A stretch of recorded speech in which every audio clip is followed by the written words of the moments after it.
Hello everyone, welcome to Legal Darshan. In this video, we are going to discuss case number 40 mentioned in the list of AOR leading cases, and case goes by the title of Excel Crop Care Limited versus Competition Commission of India and another. It is being decided by a bench of Justice Sikri and Justice Ramanna. It is a 2017 case and it pertains to the Competition Commission of India and its powers to impose the penalty over the violation of Competition Act of 2002.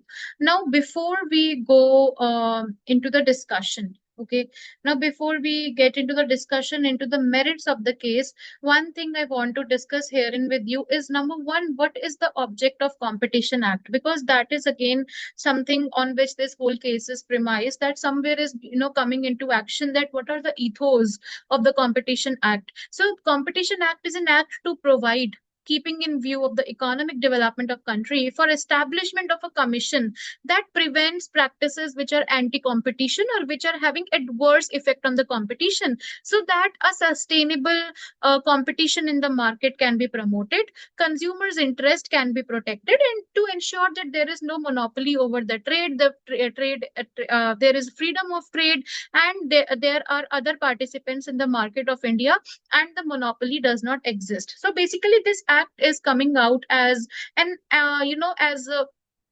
with an objective to curb the anti-competitive practices in the territory of India. Now, Section 3 of this Act, okay, now Section 3, Clause 3 of this Act is in question here, that if what are the anti-competitive agreements? So anti-competitive agreements are such which are being entered between enterprises or association of enterprises or any persons, and which include cartels, which includes engaging in identical or similar trade of goods, which determines purchase or sale prices directly or indirectly. So for example, if I am rigging a bid, if I am fixing a bid, that also can be an anti-competitive practice, because what happens, there is a tender being passed by some government authority, and the organizations and the participants association, they make a pact within themselves that we are going to bid at some xyz price. Now if that xyz price is bid by everyone, then there is a predetermination of the sale price or of the purchase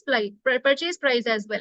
Okay, so that kind of practices are found to be, if they exist, they are called as anti-competitive practices in the light of Competition Act of India. Okay, now Section 3 Clause 3 is in question here, and Section 3 Clause 3, specifically Clause D, is in question here, that if there is an effort to directly or indirectly rig the bid or do a collusive bidding, then that shall be presumed to have an appreciable adverse effect on the competition. Okay, so now this particular clause is in the question in the case of Excel Crop Care Limited versus Competition Commission of India. Now, what is happening in this case? We have broken down what the Competition Act is about and what the relevant provisions is invoked in this case. Now, what is happening in this case, that it deals with cartelization of procurement of a chemical pesticide called aluminium phosphide tablets, APT, to the Food Corporation of India. Now there are three companies which are accused. One is Excel Corp, one is United Phosphorus, and another is Sandhya Organics. And later on, the court is also finding that there is one Agrosynth Chemicals which is also involved, and these companies are colluding together to fix prices and manipulate the bids to do bid rigging in the government tenders that were passed by the Food Corporation of India. Now Competition Commission of India is finding them guilty under Section 3 subsection 3 Clause D of the Competition Act, which deals with bid rigging as an anti-competitive agreement, and it is barred under Section 3. Now, what happens is that CCI imposes heavy penalties on them, not just on the basis of the revenue that they have got from selling APT, the tablets that are in question, but on the company's entire turnover, okay, including unrelated products. So the main product in question is aluminum phosphide tablet here, because the bidding is happening on them. But what Competition Commission of India does is it imposes a penalty of up to 9% on the complete total turnover of these companies, right? Now this particular decision of the CCI goes in challenge before the appellate forum, the competition appellate forum, and the appellate forum, okay, which is called as compat. Compat is also upholding the CCI order because there is a contravention under the Competition Act, but it is reducing the penalties imposed by the CCI. Okay, now what is happening, the appellate tribunal is basically saying that why it is reducing penalties, because CCI, you need to understand what is happening when the case is going before CCI, Competition Commission of India, which is a statutory body constituted. Yes, now what is happening in this judgment, in this case, if you see, is that Competition Commission of India is taking the cognizance of contravention of Section 3, Clause 3, and it is basically imposing a 9% penalty on total turnover of the those four companies. But when the case goes in appeal before the compat, which is the Competition Appellate Tribunal, compat is basically confirming the finding of CCI that yes, there is a contravention of Section 3, Clause 3, subsection 3, Clause D. But however, it is reducing the penalty, that the 9% cannot be the penalty on total turnover, but on the relevant turnover. Because what is happening, that the bidding is only for one product, which is APT. The AP tablets, right? And if you apply the penalty over the total turnover, how will that be a proportional step? Because there are other products that are also, being are in those companies.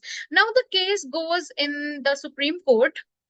The case goes in the Supreme Court, and the question before the bench is to determine that whether in Section 27, when it is written that if the Competition Commission of India finds that there is a breach of Section 3 or Section 4 of the Competition Act, it can impose penalty. But the word here written is turnover. Okay, it is the turnover and not more, and neither it is written a total turnover or the relevant turnover. So what should be read herein? Okay, so what the court should be reading herein is something that has to be determined in this case of Excel Crop versus Competition Commission of India. Now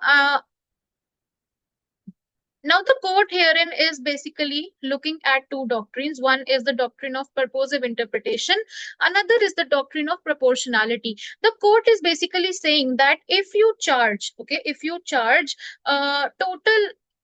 on the total turnover, that is not proportional, okay, because that is excessive in nature, because the product in question, the contravention of the Competition Act provision is with respect to with respect to a single product. So if you charge on all the products, on all the total turnover of the company, then that would lead to disproportionate and excessive penalties, and which is not right. Okay, this will also violate, one, the principle of natural justice, another the principle of proportionality, which both of them are essential in modern regulatory law. Now court is basically saying that relevant turnover has to be read in Section 27 when the penalties are to be imposed. Now Court is also looking at the doctrine of purposive interpretation, which has been taken up by the Abhiram Singh judgment. And court herein is also saying that if there are two interpretations leading to one phrase, okay, so turnover can mean a total turnover can mean a relevant turnover. The interpretation that favors the infringer, that give benefits to the accused, has to be taken, because there is no qualifiers attached with the word turnover. And relevant turnover is the right word here. So the penalties shall be made in such an order that it concerns only the product that is the substance, or that is the subject of the contravention. Now court in this case is also laying down the stepwise methodology of how will you impose a penalty. It says that first you determine the relevant turnover, that if about how much of the sale proceeds are with respect to the product in question. Okay, and then you determine what percentage of penalty has to be levied based on aggravating and mitigating circumstances and as per the mandate. Okay, so when we come back to section 27 of the Competition Commission Act, the mandate is that you will not impose not you will not impose a penalty which is more than the 10% of the turnover. Okay, so the maximum you can impose penalty by whatever cost you want to, you can have those deliberations, but then those penalties should not be more than the overall cap of the 10% of entities relevant turnover. Okay, so whatever whatever is the relevant product in question, whatever is the turnover on that product, you can mark it as a relevant turnover, and not more than 10% of such turnover can be charged as a penalty in exercise of uh, section 27 when there is a contravention of section 3 or section 4 of the Competition Commission Act. So this is it, which was held in the case of Excel Crop versus Competition Commission of India. This judgment is basically focusing on doctrine of proportionality, which is one doctrine in Indian administrative law as well as administrative law globally. Now, this judgment is also a cornerstone in Indian competition law to ensure fairness as well as while maintaining the deterrent effect. Okay, so CCI by after this judgment has adapted this particular penalty calculation norm, which is led by the Supreme Court, and it is also aligning India with global practices, specifically relating to the West, where European Union, where penalties are often linked to how a product or a market is affected. Okay, now this is the case of Excel Crop. Thank you for watching. If you found this helpful, please don't forget to like, subscribe, and drop your thoughts or feedbacks or any suggestions in the comment box below. Thank you everyone for watching. Stay tuned. Have a nice day.